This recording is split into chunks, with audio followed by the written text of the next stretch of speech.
And welcome to the Cover One Buffalo podcast. You are joining your host, Greg Tompsett, along with my replacement but delightful partner in crime, Anthony Prohaska. Anthony, how are you doing? Oh, I feel pretty good. You want to know how I feel? I'm going to pack some Uncle Jumbos. Crack it. Love the sponsor. I will say, I am a little sad that our normal post-game tripod is not complete. I am missing our other sister wife, Mr. Aaron Quinn. But I tell you, Greg, I had a day today. It was my wife's birthday today. So we did some family things earlier in the afternoon, watched some football at my mom's house, did birthday stuff for her. And everybody was just like, happy birthday. What do we think about Bills Chiefs? Do we think we can do it? What do we think? And then, I'm a Red Sox fan. Some Red Sox playoff stuff. The Red Sox walk off in the 13th. And then the Bills. No Patrick Mahomes could stop us. No Steve Spagnuolo defense. No lightning, no wind, no rain. And here we are on a very late Sunday night. Not even Chris Collinsworth's terrible, biased announcing could stop us. I'm feeling good right now. How are you feeling? Look at me. I am the captain now.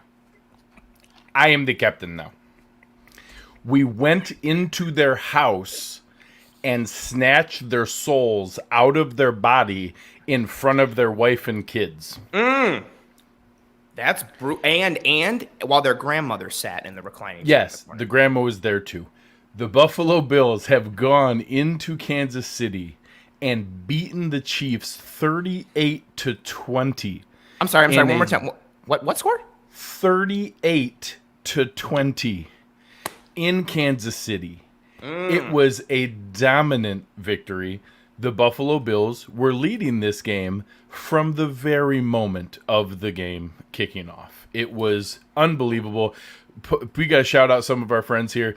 Davis, got so many can we coming please through. talk about Colin's Worthless? It was just he was horrendous. It was terrible. We'll get to that in a moment. Yeah, I have thoughts.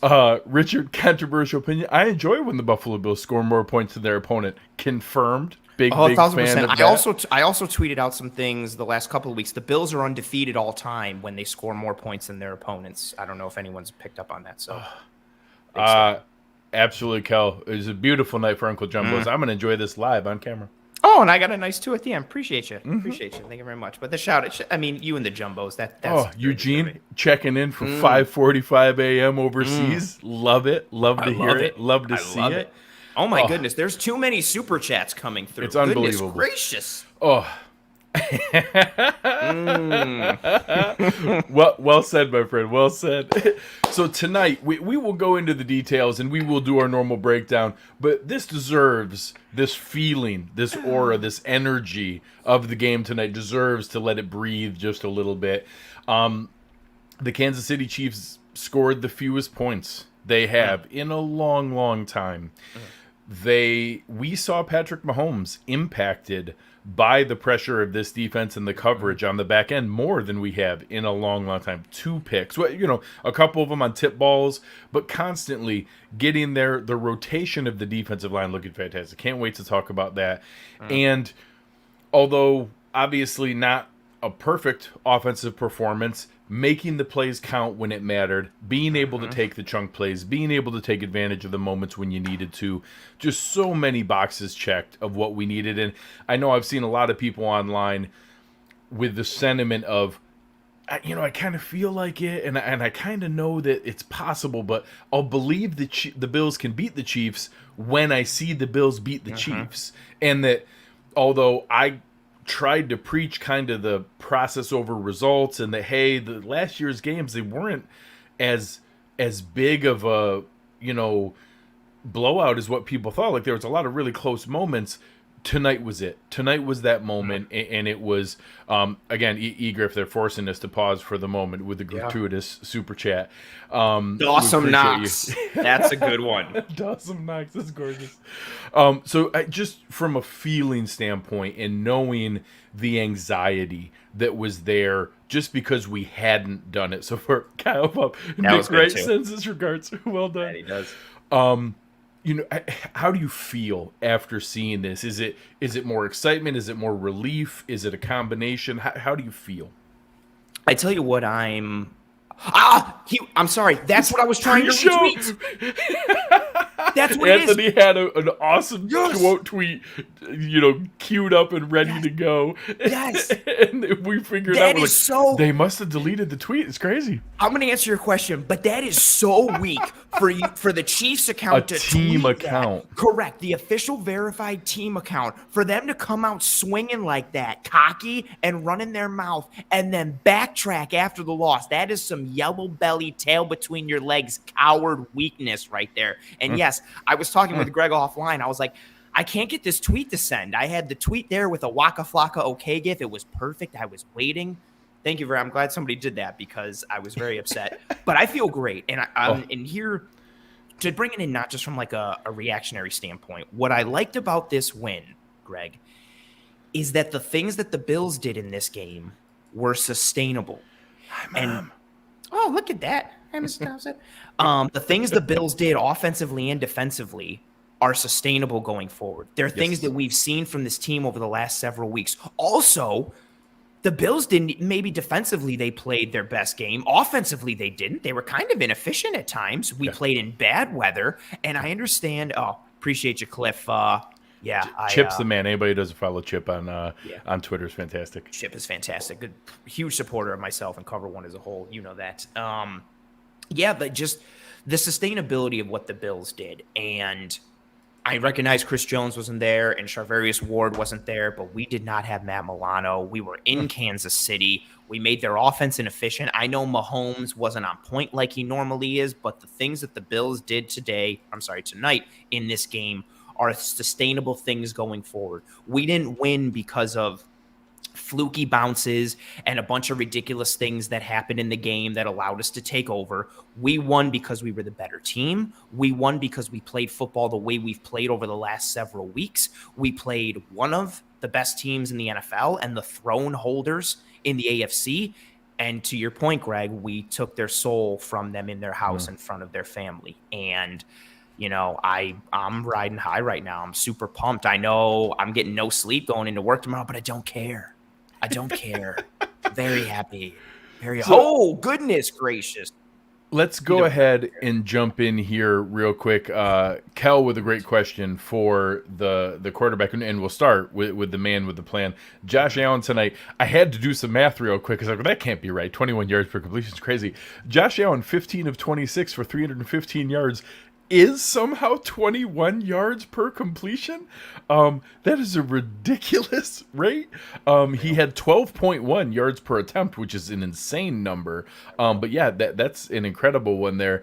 And just, tonight's crazy here. Zach, you guys are awesome. Yeah, that's what got my reaction, man. A minute ago. I saw the red and I went, oh, thank you so much. Tonight was as good of a game plan as you could possibly ask for from Sean McDermott and Leslie Frazier. We're going to get to that. It's going to be a huge talking point tonight, but that's incredibly generous. You really, really appreciate it. That's just awesome, man.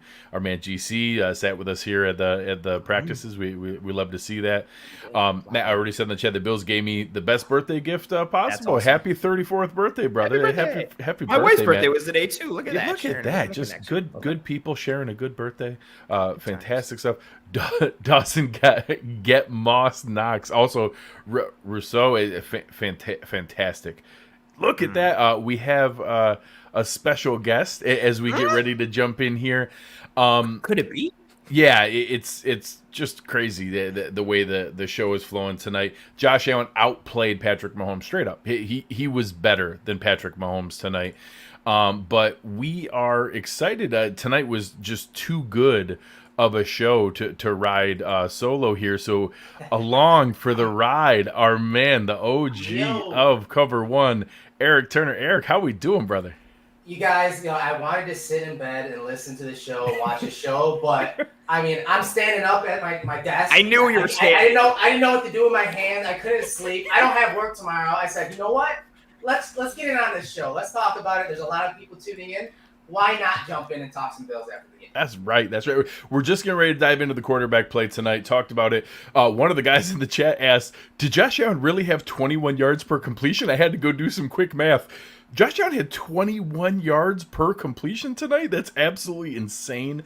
Ended up going 15 of 26, 315 yards, 12.1 yards per attempt, 3 touchdowns, a quarterback rating of 139.1. Not to mention 11 carries for 59 yards, which actually I think 8 carries for 63, and then had the kneel downs at the end, plus another rushing touchdown. Not that there weren't contributions from other guys we'll get to here, but we'll start with you, Anthony. Just not a flawless performance, not a perfect performance, but a clutch performance with some big-time plays when it mattered. What were your thoughts on Josh Allen tonight? I mentioned it in the initial thoughts here. Like, the Bills weren't, despite putting up 38 points, granted 7 of it came from the defense, the Bills didn't crush it every single possession on offense. There were some times, granted there was weather involved, but there were some times where they weren't the most efficient and they didn't execute tremendously. But to the stat point, they just kept hitting huge chunk plays, big plays in the old, almost as if they knew Aaron wasn't going to be here. Tons of toxic differential plays, those big explosive plays. Aaron and I were in. Aaron was a huge supporter during the prep for the show tonight, texting back and forth. We had it at 13-2. 13 toxic differential plays for the Bills to 2 for the Kansas City Chiefs. Unbelievable. Really strong performance. Huge. Turn the table. And, we've seen this offense operate methodically and matriculate the ball down the field and death by 1,000 cuts. And tonight we saw more of the explosion. And it was just great to see. It was fun and exciting, but even more so considering the conditions and also considering who the big plays came from in the receiving game. But Josh has just been, they got into a little bit of MVP conversation there for a bit, but he was surgical and on point with the big plays, the big throws. I think the first half stat was he was 4 for 4 for 172 yards and 2 touchdowns on passes of 20+ air yards downfield. And then overall, 50% completion percentage in the first half, but 7 of 14 for 219 yards. The deep ball, the escapability in the pocket, the maneuverability, the athleticism, the hurdle we saw at the end, the runs that he made, he looked like the best player on the field whenever he was on the field. And that was a tremendous thing to see. We came into this game, I think a lot of people came into the game expecting a duel, Allen versus Mahomes, offense versus offense, so on and so forth. Allen answered the call and then some. It was big-time players make big-time plays in big-time games, and he went for the throat and made huge plays time and time again with his legs and his arms. It was awesome. Erik, just, you guys are fantastic tonight in the chat, just killing it. They're killing it. Been awesome. Just what we talked at the beginning, but before you were able to jump on with us, just about the feeling of a game like this and how it goes over. Watching Allen be able to have a game like this in the moment that had been the problem, on the road, loud crowd in there against the team that had knocked him down so many times. What was it like to see him take that step forward tonight? Well, I think Anthony kind of touched upon it. I think his legs early on in the game, really kept him in the game early on. Now, he didn't have the completion percentage all that well. But as Anthony said, those big plays really make up for some of the efficiency that we're normally used to seeing with this offense. So I think he rushed the ball a bunch of times. I think there were some really good RPO, run pass option type plays by Brian Dable, especially in the red zone. I think they did a good job of getting him involved early, not just as a passer, but making that defense respect his legs. And they weren't even ready for it, to be honest. Yeah. Like the amount of run calls that they had for Josh Allen early to get him involved were just smart calls. And surprisingly, Steve Spagnuolo, the defensive coordinator for the Chiefs, they weren't ready for it. And that really kind of got them going and that offense on track and got Josh Allen's head into the game, even with that crowd being as loud as they were. Yeah, I thought it was really smart in a lot of options, like you said, that whether it was RPO, and then as we kind of transition to the rushing game tonight, I love the fact that it wasn't that predictable run pass when you get the lead later on, that they kept going to play action. They kept giving Josh the option. They kept letting him, either roll out. He was making smart plays. There was a couple times where, obviously you'd love to see him be able to throw the ball away. He had the one frustrating, play that was the intentional grounding, taking a bad sack, trying to fight to keep it alive. But when you see all these other plays, what happens when he is able to keep it alive? How do you fault the guy? So, I thought the running game tonight was fine. I maybe was hoping for a few more chunk plays here, but with what was working and how they were able to perform defensively, I didn't have a concern with it. I thought that it was effective when they needed it, keeping the chains moving, keeping the clock working, but obviously they weren't going to rely on that, which many had predicted. Yeah, it was, and what was a big takeaway for me as well, in addition to how strong that performance was, I mentioned the sustainability piece when we started. It's just another way to win. The Bills have shown they can win with a certain approach on offense, whether it's run heavy or methodical passing heavy. Tonight, we showed another example, which was we can go back to the big plays and we can gouge you, and we don't have to be, very positive on first down. That was also a thing I love that they switched up too. Early in the game, they were getting into second and 10s a decent amount of times, and then they'd run it on second down for a good 7-8 yards. They proved another way that they can win in Josh Allen's game. They're top 5 in that department too. And second and long, they are top 5 when it comes to running the ball. And that's really going against what Dable did last year, because first and second down last year were purely pass. So now they're running more effectively on second and long. Yes, it really kind of goes against analytics, but when you're averaging 6.7, 7 yards a cut, I mean, you got to take that and set up third down, especially when you consider the weather.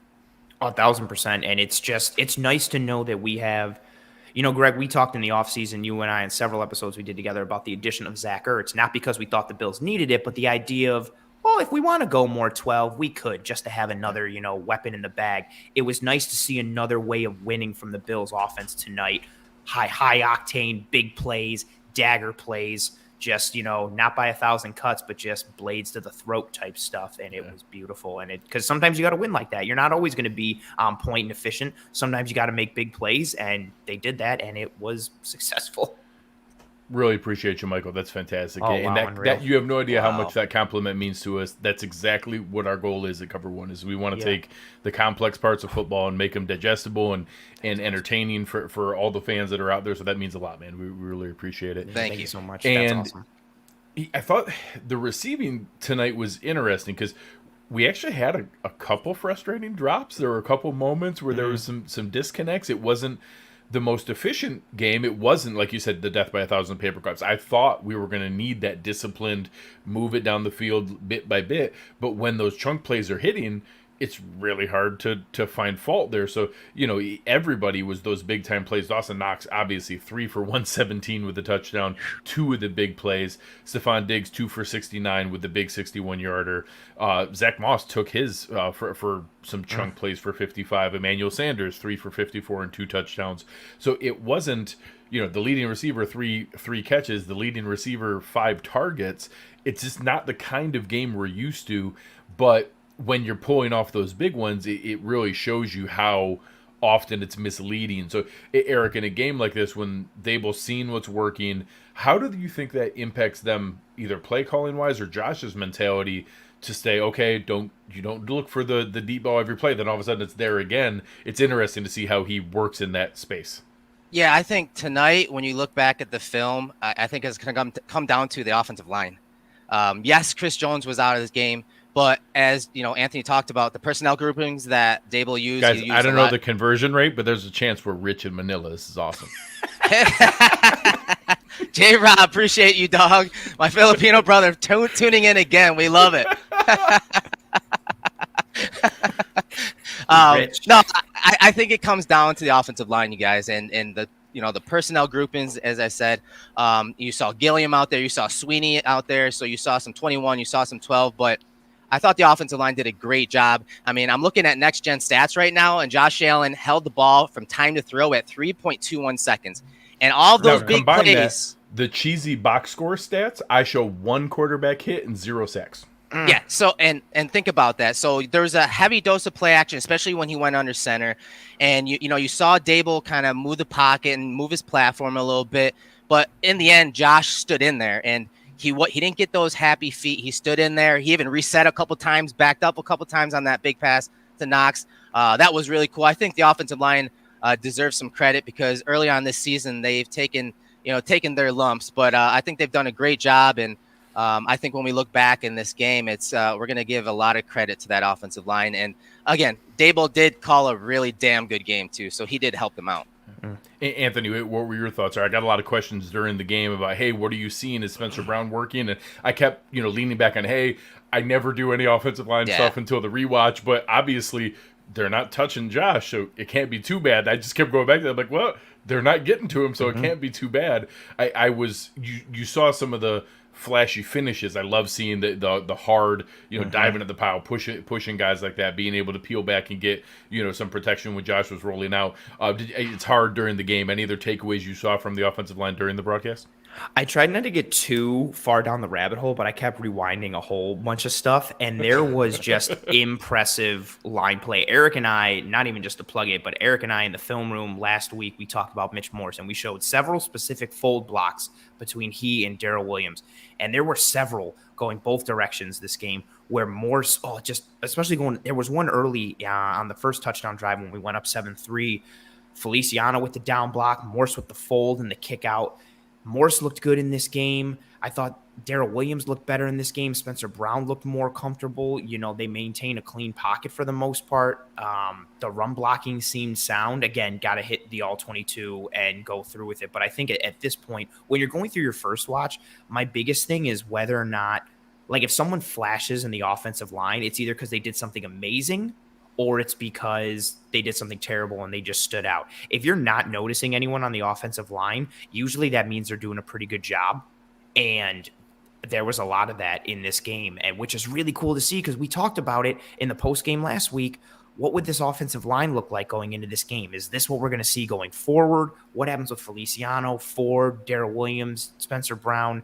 Really nice game from Spencer Brown, maintaining that physicality. I like the edge. I like the attitude. And yeah, they were able to keep Josh clean for the most part, and he's able to navigate things when, pressure got through and guys slipped by. But, I don't think there was any vulnerabilities or weaknesses up front, which really is all we need to ask for given the construction of this team and how they are offensively.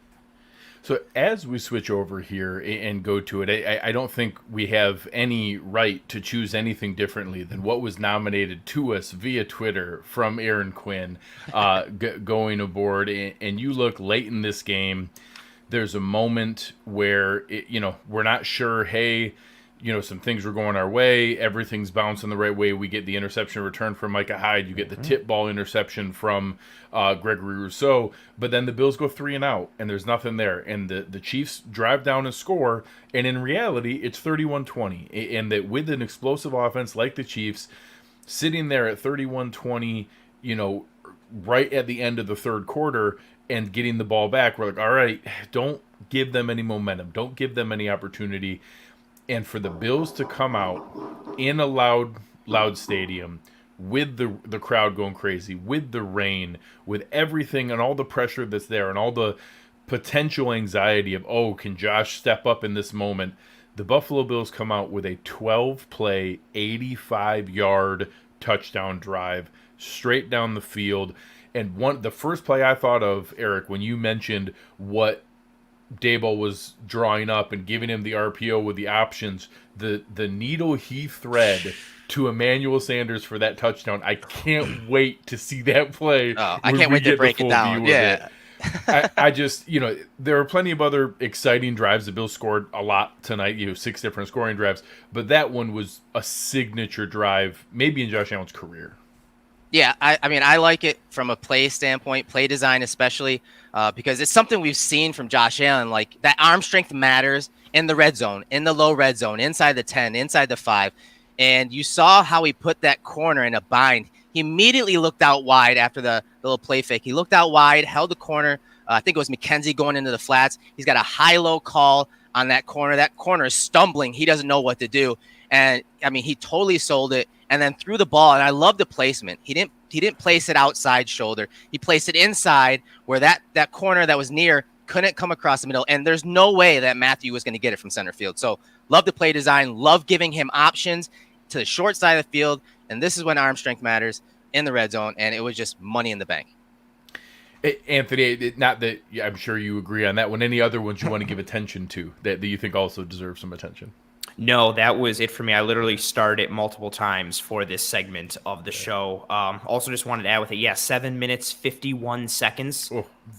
Beautiful. This was also the drive, I guess just to add to it, What bothered me a little with this, and this is when I was already upset at Collinsworth, but they kept going back to the Frank Clark roughing the passer, which I thought it was a soft call, but also he did dump him and drive him. He dumped him and drove him identical to the Ed Oliver call that they got, where, hey, you want to know what?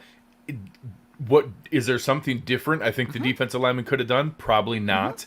Is that a play that just happens in football all the time? Absolutely. Is it also technically the proper call for a flag? Yes, it is. That's how the NFL is called today. And that I get it. It's in a critical moment, back in our own end zone. Josh Allen throws an interception. Is that going to get brought back to multiple times? Absolutely. But it's also the idea that, hey, those things happen that way. And in my mind, the Bills were getting the short end of questionable calls much, much more before that. And that, hey, we finally got one. Yep, it was in the critical moment, but we finally got one. Correct. And also, like, exactly your point, what kept bothering me with that wasn't being brought up, the play before that, Josh Allen runs for a first down, and there's some holding call on Mitch Morse that he barely even touches anyone. Yeah. And they throw the flag. So it's this egregious. And didn't say it. Well, I take that back. Al Michaels did say, man, I guess they're throwing a flag on everything tonight. Yeah, everything. Yep. But then they pivot, and it's just like, well, this drive was extended because of this thing. Do we look back at that play and wonder, how come you're not looking back at the play before when we already had the first down, my guy, and they called a phantom hold on Mitch Morse that denied the first down? We were already ahead there. But, of course, we had to let me backtrack a little. Beautiful drive, beautiful score, beautiful answer. I don't want to hear any of that garbage about the personal foul. If anything, it was a makeup call for that garbage 100%. holding call to play before. 100%. There were a lot of calls that at one point went against us. I was looking for flags in the Chevy Silverado Flex tailgate commercial. I was looking for flags in the Buffalo Wild Wings commercial. Yep. I said, hey, it's been 3 commercials. I'm starting to think there might have been a play without a flag. I'm not sure if we made it. I'm surprised we didn't see it. So, Erik, as we pivot over to the defensive side of the ball, obviously a lot of reasons to be excited here. The polar opposite of what you talked about with the Bills' offensive line. The Chiefs' offensive line came into this game with a lot of pub. They looked great against Philly. They were starting to gel. They were keeping, Mahomes clean. What were some things that flashed for you early with the heavy rotation of this defensive line? Yes, the heavy rotation actually mattered because you saw early in the game they were winded, especially after that first drive. That defense was winded. So having that wave of defensive linemen coming in was huge. And I thought that the thing that stood out to me, especially on heavy passing down, 2nd and long, 3rd and longs, the Bills rotated in 4 defensive ends. And it's something that we talked about leading into this game. And you know what? It worked, man. Yeah. You heard McDermott talk about, when they lost last year in the AFC Championship game, talk about speed, physicality. Well, guess what? The guys that they brought in, whether it was through the draft or, off the street as a free agent this offseason, they made a difference in this game, and they just kept coming in waves and really were, doing a good job. I thought after that first quarter, I think Jerry Hughes specifically lost contain at least 2 to 3 different times. But then I will say Justin Zimmer replaced him, which is a big thing, guys. It's okay for a guy like Jerry, who's a disruptor, to attack the ball, whatever, however he sees fit. But the defensive tackle that's next to him has to know that he has to replace him as a contained guy. And I saw Zimmer do that a bunch of times. And, his pursuit really forced Mahomes to just keep running out wide into the boundary. And it limited some bigger plays that were possibly there down the field. But I think overall it was the wave of the defensive linemen, how they were using 4 defensive ends, and how the Bills really shut down the Kansas City Chiefs RPO game. You saw them anytime they're running that wide zone and they're trying to read that Mike linebacker. You saw the defensive lineman on the front side of that shut it down. You saw them try to throw it over the middle. Taryn Johnson and the safeties were shutting down the quick slants over the middle on the RPOs, forcing Mahomes to throw it out wide. And that's normally not a throw that you make on that RPO. What ends up happening? They try throwing it out wide. Gregory Rousseau's in the passing lane. It's an interception. So I thought they did some really good things. I can't wait to see how they spun coverages against Mahomes because he was flustered tonight. There's no doubt about it. Anthony, what were your thoughts seeing it? I know I'm going to save one for my player of the game, but I was really impressed with I got a lot of questions early on about, oh man, that they're sitting both Butler and Phillips. Are we going to be short on defensive tackle? I said, well, you talk about what they said the versatility was for guys like Basham and Obata, seeing them in that, whatever we want to call it. I know some of our guys in the chat called it, our Lambo package and things like that. The Giants used to run that NASCAR package all the time. Having guys who can do that and kick inside and not lose at the point of attack was really exciting. What were some of the things that stood out for you with I thought a great defensive line performance? Just the pure rotation of it. It was established implicitly with the drafting of Rousseau and Basham, and then stated explicitly by Bean and McDermott right after that they believe in building the defense from the front out, and they want to rush 4 as the primary mode of rush. And when you're doing that, those guys are going to potentially get winded. They also have to work against the run. You need to be able to rotate guys in from a depth standpoint, from a positional versatility standpoint, and the Bills had that in this game. I loved the graphic that NBC threw up towards the end. It was with 5:19 left in the fourth, and they showed the snaps played. So there were 70 defensive snaps at that point. The Bills had 9 defensive linemen with over 20 snaps. Ed Oliver led the team with 47. Jerry Hughes had 45. Starr had 42. And then Rousseau at 29. Addison at 26. Zimmer at 25. Obata 24. AJ 21. Basham 20. Just good rotation, situationally, multiple positions along the line. F.A. Obata kicking inside and giving a little bit of pressure and doing some things in the run game. Starr maintaining his strength at the point of attack.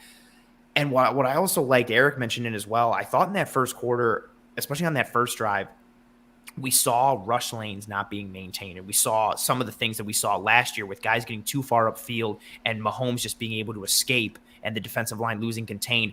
They course corrected for that almost immediately. Mario Addison had a very strong game in that regard. We saw Oliver doing some things. Ed Oliver actually did it on the one that he got flagged for the roughing the passer. We see him step up, and then he stops and almost kind of plays like a spy right at the line of scrimmage. Then he sees where Mahomes' drop is, and he rushes, and he gets right through the center and the guard. We saw gamesmanship up front from everybody that kept rotating in. And then you add in the quality interception from Rousseau, who also played very good in the run game, setting the edges. He's continued to do this year.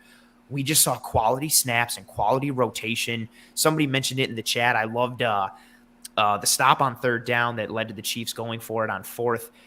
The pass to Hill outside, Trey's on him. Hill cuts back inside. Who's running Tyreek Hill down? It's Justin Zimmer, forcing him to the outside. Poyer comes down from up top, but Zimmer just with the hustle and pursuit angle. We just saw so many aspects of this defensive line that we need to see from this defense. We need to see them succeed in the moments when they're placed in there. We need to see them execute in the role that they're in. We need to see them be able to wear multiple hats. We saw that from several guys tonight. The snap counts show it. This is what the Bills' defensive line wants to be. They don't want someone who's got 60 or 70% of the snaps. They want a lot of guys hovering around a similar number of snap percentage. They want to keep bodies fresh, maintain effectiveness, work guys in situationally based on game script and attack.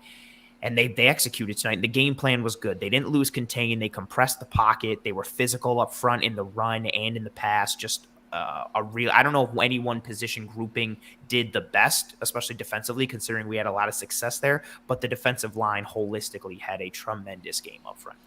So as we kind of move back a layer here, and I don't mean to call out our man in the chat. The chat's been awesome tonight, but I'm going to lump Chris in with you people. I don't know what you people want.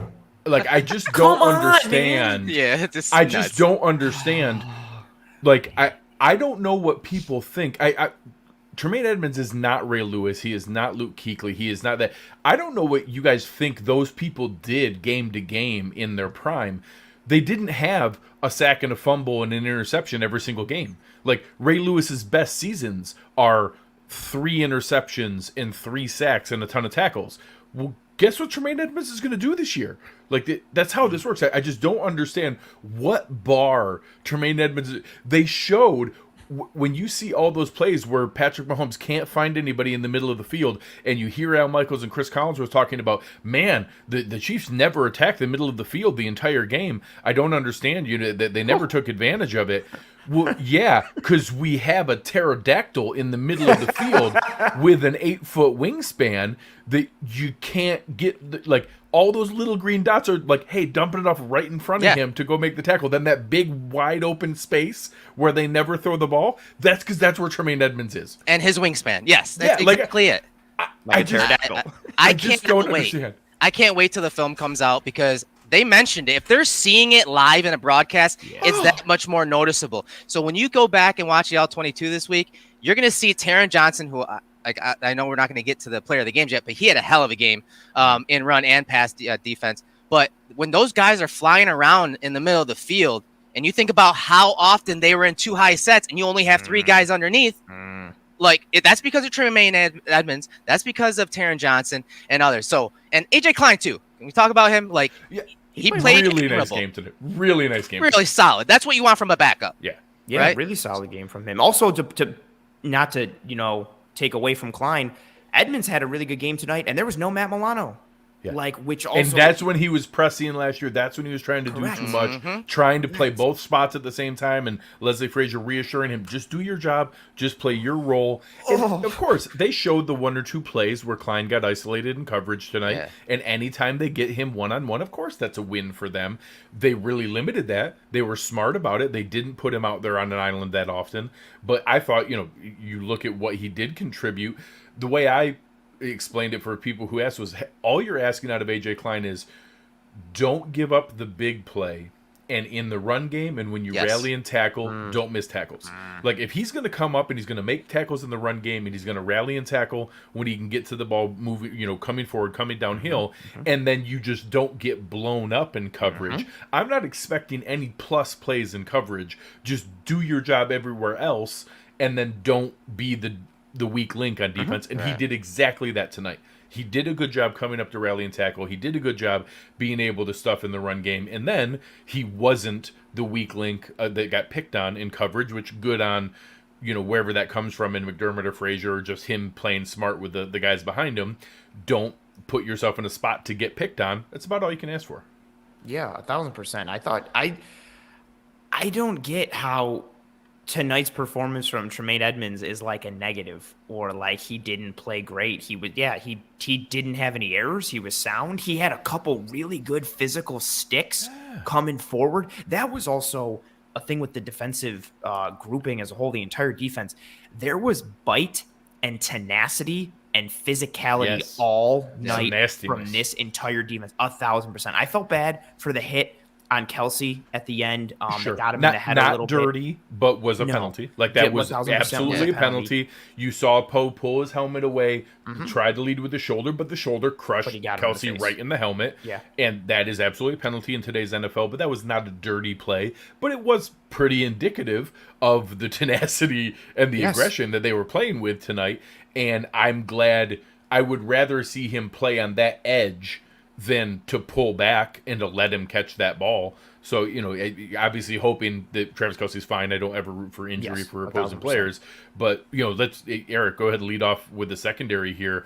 I thought Poyer looked fantastic. I was praising Micah Hyde right before he took that pick 6 back. So, felt good there. And that the plan they had on Tyreek Hill, we don't have a single athlete that can cover him one-on-one.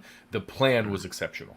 Yeah, and honestly, I said it on Twitter. I don't think the plan was all that different than it was the last 2 games. They just have better execution up front, and kind of tie it back to what you were just talking about, physicality. Those guys punched the offensive lineman chief in the mouth, man. Like, they took it to them. Like, Ed Oliver, Star was a good addition in this game, and it allowed the Edmonds and Kleins to get into their drops, get to their depths, and their 7 to 10 yard depths, and play coverage. But I think, the secondary, once we see the all-22, I think they just relied on their players, their communication, and the experience that these guys have in this defense, over the last few years.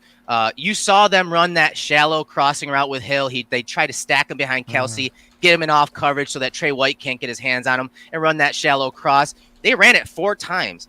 And early on in the game, they completed it to Hill. But then after that, you saw Hyde come down, high to low. So they're in a 2 high set, and you saw him lurk down to the middle of the field, plays high to low on Kelsey because they have an over route by Kelsey, and then they have that under route by Hill across the middle. You see him play high to low, then come right down to the sticks, and then just is in position for the interception and pick 6. So I think they just trusted those guys. I think they trusted them and that growth mindset and that experience of playing against these guys and being in the system.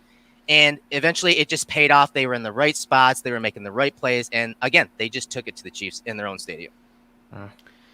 Anthony, I thought tonight was one of I was looking forward to giving Aaron his spot to shine because I thought it was one of Taryn Johnson's best games in coverage. So many aggressive plays on the ball, really, really smart. I even thought, you saw a couple reps from Saran Neal there. Obviously, the secondary looked good with the normal guys from what was there. But I was really impressed with Taryn Johnson tonight. And anybody else that stood out for you? I was impressed with Taryn as well. My heart skipped a beat when I saw him on the ground, and then I realized it was just cramps, and I was like, "Whew." You can really see that the secondary fed off of Jaquan Johnson's performance from last week, and they were just really excited to, carry that torch going forward. You just had to. I had to, yeah. So I think the leadership from Jaquan last week impressed me this week of how the team carried the torch for him. But no, a lot of it was, to build off of Eric's point, that Micah Hyde pick.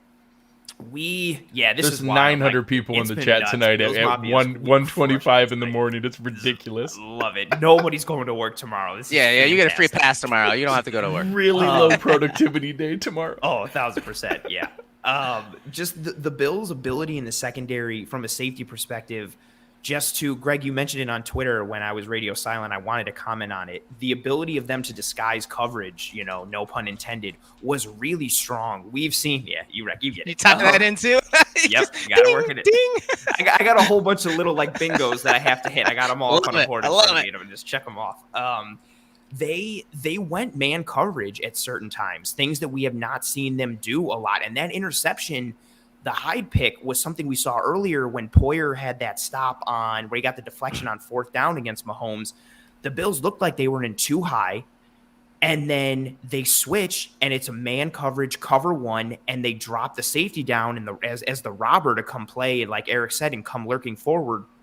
Poyer just kind of stayed in the middle on that 4th down stop, forced the incompletion. Hyde on the interception took that robber route or assignment and recognized the play immediately. It's beautiful. I can't wait to see it on the All-22, but even the broadcast showed it well. As soon as the ball is starting to be snapped, you see him start to come forward and lurk forward because he knows what's about to happen, and he makes a beeline for that over route, that cross, that shallow cross from Tyreek Hill, and that the man coverage works.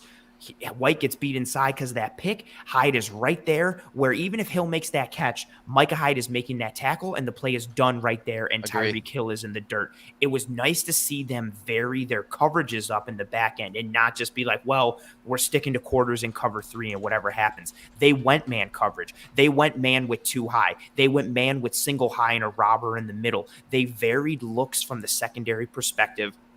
They played mind games with Patrick Mahomes. And Patrick Mahomes, again, not to, give everybody their flowers. Patrick Mahomes is tremendous pre-snap. And the Chiefs' offensive minds, Andy Reid and Eric Bieniemy, are tremendous at looking at the old iPad and being like, oh, they were doing this. Let's attack that next time. The Bills beat them to it this time. They made something look like A, and they brought B. And that stems from the coaching and the execution in the secondary.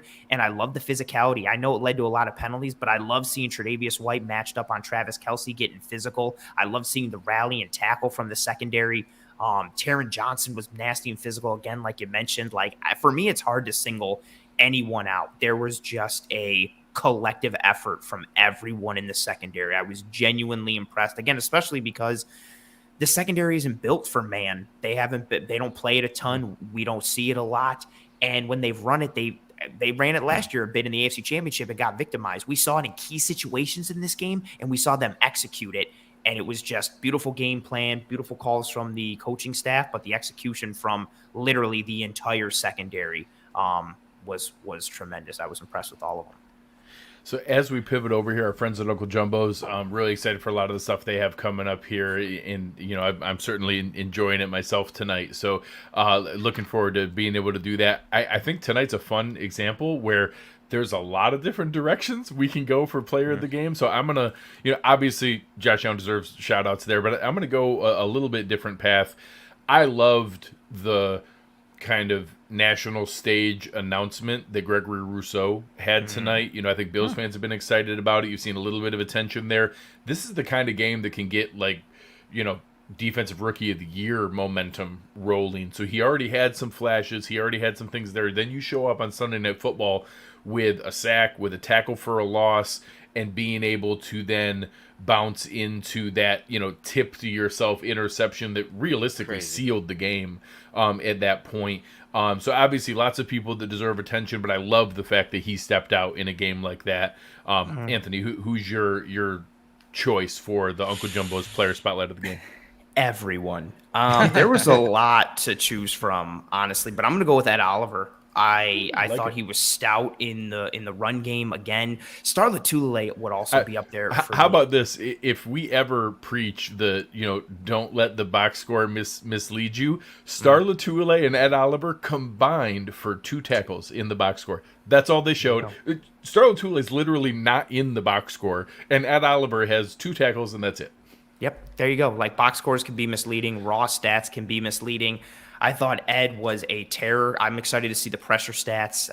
He had consistent pressure on Mahomes coming up the middle. He had a couple really solid, run fits and run stuffs where he just turned Trey Smith, who everybody was talking about how good of a season Trey Smith has had. The announcers were talking about it. Ken Swanson, who I had on just guys coverage last week, was talking about it, and rightfully so. He and Creed Humphrey have been really good rookies for the Chiefs.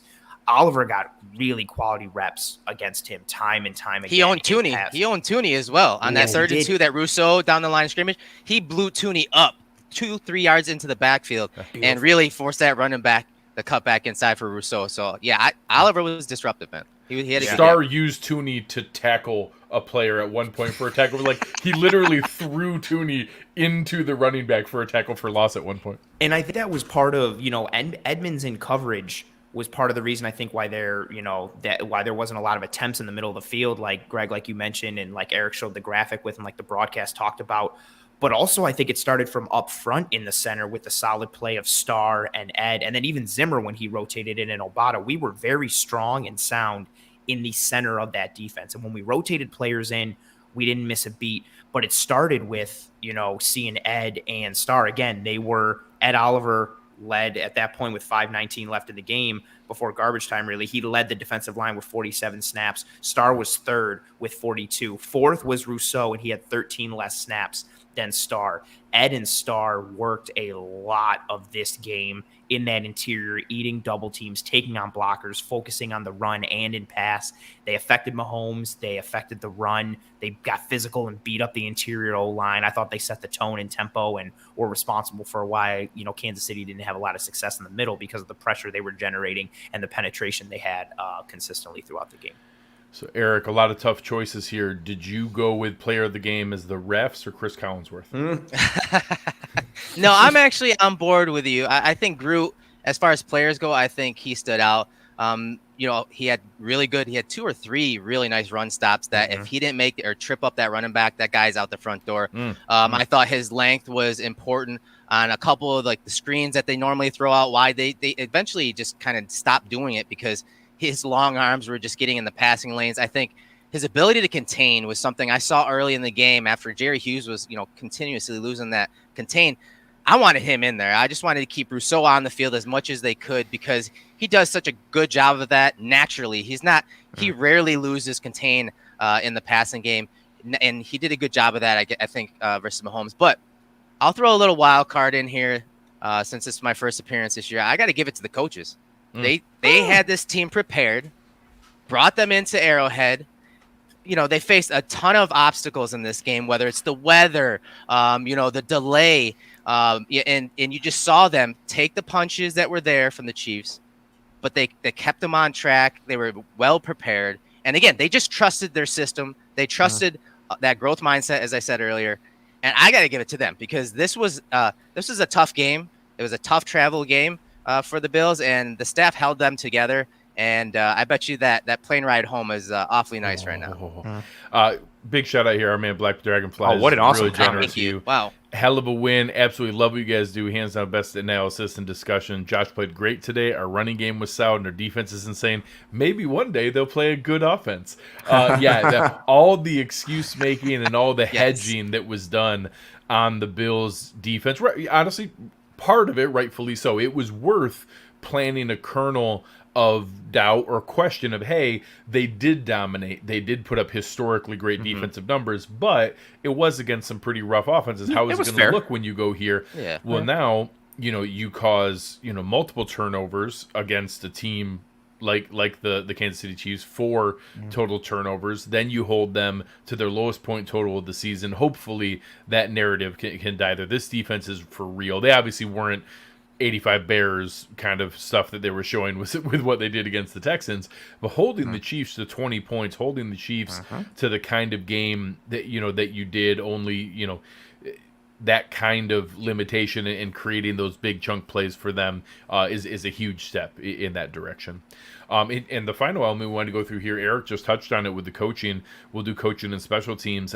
I agree completely. I think that when you talk about, people were asking me during the long delay, hey, who do you think this favors? And I said, well, one, Andy Reid's famous for his adjustments and his ability to scheme stuff up. The home team has the more comfortable locker room and the better situation physically. I said, but if you're going to ask me, the people I'm going to trust in this moment are the most disciplined, focused, detail-oriented coaches, and I don't know that there's a more detail-oriented and driven, disciplined coach than Sean McDermott. So if there's going to be someone who doesn't let this become an issue or get into the heads of the players, I'm going to bet on Sean McDermott managing that as well as any other coach can.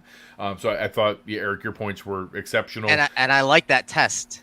Hopefully they have that type of halftime later in the year. Fingers crossed. There you go. Honestly, a halftime show I'm kind of pumped about. So we'll see when that comes up. Anthony, what were some of your thoughts on the coaching staff tonight? You guys nailed it from an execution and a preparation standpoint. I just wanted to add how they had everyone rallied for this game. There were multiple big plays that the offense made where you saw the celebration from the defense on the sideline, not them coming up out of their chairs. They were already on the sideline, like right there. Like everybody was engaged at all times, whether you were on the field or whether you were inactive or whether you were in the game but just not on the field at that point. Everybody was constantly on, and I think that stems from the coaching staff getting everyone's buy-in, making them understand what this game meant. I thought everybody said the right things going into this game. This game is the most important game because it's the next game. We heard that from multiple players, and we knew that it was something bigger. We knew the graphic of Stephon Diggs just staring at the celebration. We knew Josh Allen wanted it, so on and so forth. But they said the right things going into this game. We saw a complete team effort on both sides of the ball. And again, much like last week when we saw guys banged up and we saw depth guys step up and make plays, kudos to the players for the execution, but massive kudos to that coaching staff for getting them right in that week of preparation and setting them up for success come game time and putting them in positions where just they were able to execute time and time again. Great game plan, great preparation. I was going to put that up. Beautiful. Oh, awesome tweet. In the post-game thing, Catherine Fitzgerald, who's one of the new reporters there for the Buffalo News, Emmanuel Sanders saying after the game, he on this first touchdown, he didn't know what to do because he was just in awe of the pass. It was unbelievable. And then the comment right below it, the second one might have been even better. It was unbelievable in the way that they went through it tonight. Manny effing Sands. Oh, so the final piece tonight for special teams, I do want to say I gave our man Chris a little bit of a hard time in the chat earlier. I do agree with him. We need a better punter. It's not great. I've been frustrated with Matt Hawk a bit here. He had a 34-yarder for no reason. He had another, one of his better punts was, I guess, 45 yards because they only got it at the 25-yard line. When we really needed to pin him deep, he kicked it into the end zone for a touchback. Hopefully, he's awesome at holding the ball, and we just don't punt that often, so it doesn't become an issue. But I did argue with people online that we don't want Corey Bojorquez back. If in case anybody didn't watch the Green Bay Packers game today, as Mason Crosby missed 3 field goals today, he was screaming at Corey Bojorquez for the holds. So we don't want that back in our life, but I'm comfortable saying Matt Hawk's not the answer either. Our man John DeMarkey, one of our most consistent supporters. Johnny. Awesome, John. Everything else was good tonight. Tyler Bass made all his kicks. We gave up no returns to a very explosive return team between Miko Hardman and Byron Pringle and the guys they have. What about Saran Neal? Triple team, got a causing a triple fumble. Like, come on, bro. On the coverage I've unit. never seen that in my life. Just speculating and guessing, what were they even showing there? Triple team in on one side and leaving the other one uncovered. Is it literally daring them to option into something else to try to go for the fake? Why would you lean that hard? I imagine because he's a gunner, he's going right for the ball. So they probably wanted to funnel him to the ball and then set up that wall. I think that's what they were kind of alluding to in the broadcast, but you can't really tell in the broadcast. But either way, man, Saran Neal, that's respect. They also said something too, that as soon as like the ball was snapped, one of the guys on special teams like beelined it over to the other gunner, like they were trying to bait them into like some kind of game. And I just thought that was a little cutesy and kind of, desperate. Yeah, overthinking it. Yeah, a little bit. Like, I don't know why. Like, what are you trying to do? But good for you guys, I guess. But yeah, obviously all the coverage units, everything else was good. Obviously McKenzie did have the one. It was right when the rain really started to come down hard. So I'll give him a break in that. That's a tough moment for anybody there. He recovered it. He went forward. But otherwise it was pretty clean from a special team standpoint. And obviously, when your offense is putting up 38 points a game, the punter isn't all that big of a deal. So, That's true. Yeah, that's true. So as we kind of wrap things up tonight, we'll just go around for some final thoughts. And I think, this is everything that we talked about before. I don't want to be hypocritical. I said on the pregame show in our preview that it's still 1 of 17. If they win tonight, this doesn't mean Kansas City can't beat us in the playoffs. If they lost tonight, it didn't mean the Bills couldn't come back and beat them in the playoffs. What it did mean was we now have a 2.5 game lead on the Kansas City Chiefs. They are 2-3.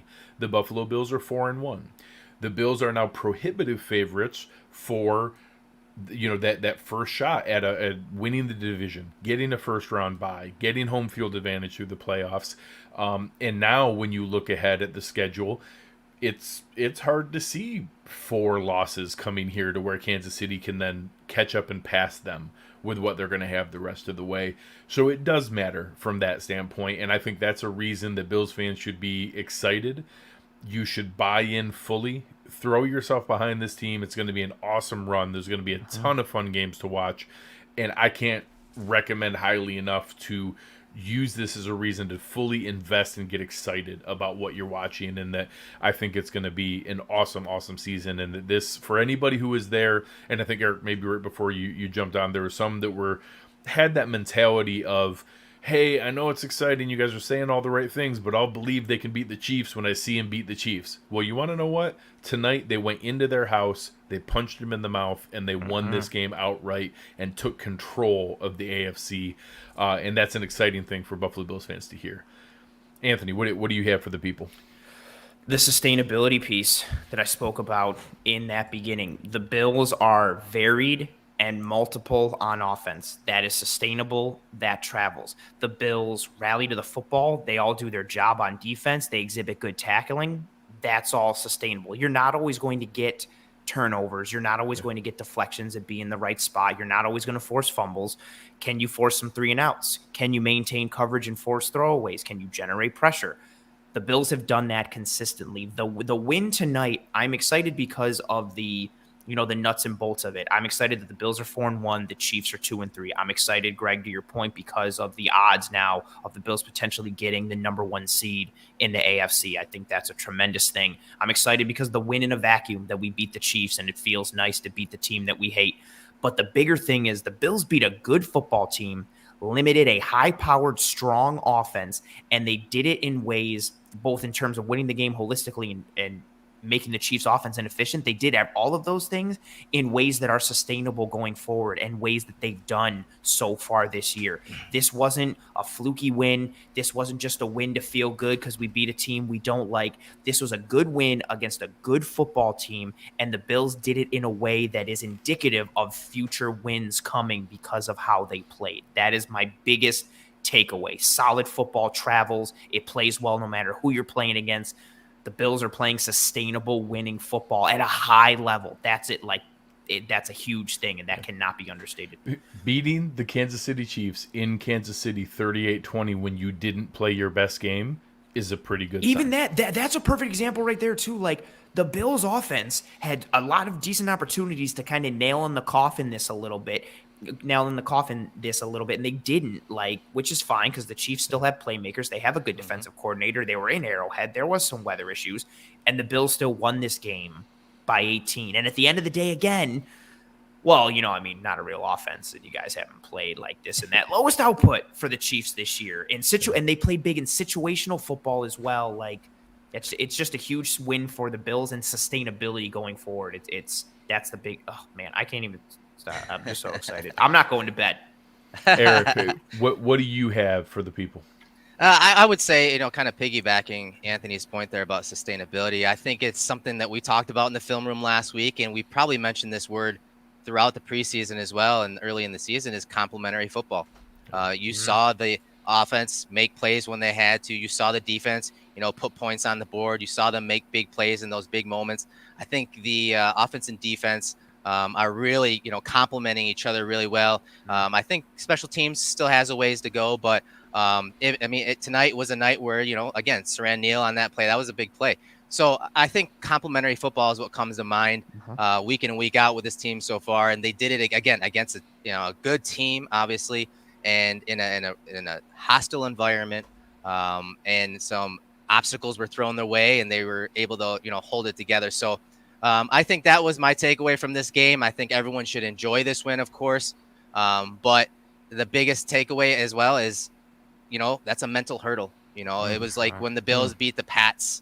Okay, they can beat Belichick. They have the weapons, they have the system, they have things in place from top to bottom to beat the best. They did that last year with the Patriots, and this is one of those games. This is one of those milestone type games, and games that we're gonna look back and like, okay, that was when we were official. That's when the teams start respecting us on the national spotlight, because Josh Allen and the Bills haven't really been all that good in the national spotlight. So to see them dominate a good team like the Chiefs, a well-coached team like the Chiefs, in that environment was great to see. And again, I think it was a big mental hurdle for Josh Allen and the Bills. Drew Brees had that point in the lead into the pregame with the whole like Bulls-Pistons analogy. Oh, yeah, I did like that. I thought that was beautiful. And, granted, this was a regular season game, but I love that analogy. Like, you have to, like, vanquish the villain at some point. And I actually think this is a little different from that, because everybody always loves to point out, like, well, the Pistons were at the back end of their run and Jordan was in their prime. Mahomes and the Chiefs are still in their prime. Like, they're still cooking. And granted, this wasn't in the playoffs, but I love that Bulls-Pistons analogy, like, to your point, Erik, of that, like, that milestone point of being able to hang your hat on something and point to something like, boom, we're here. Like, this might be our time. You're not just going to chill and sit and run things like you think you might.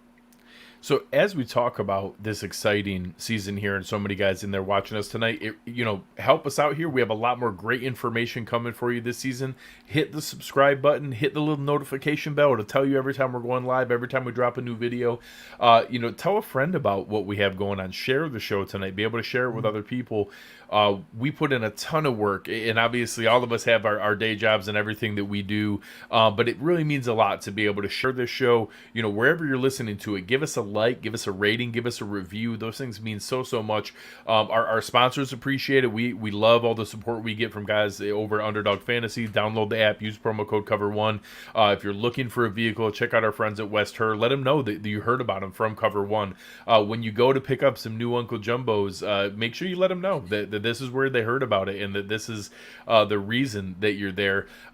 We have awesome premium subscriptions available for you guys. It is the best community you can possibly find. If you want to find informed, fun, smart, intelligent football fans, we have them in there all the time, being able to talk Bills football and talking everything about life. There's all kinds of things in our premium Slack channel.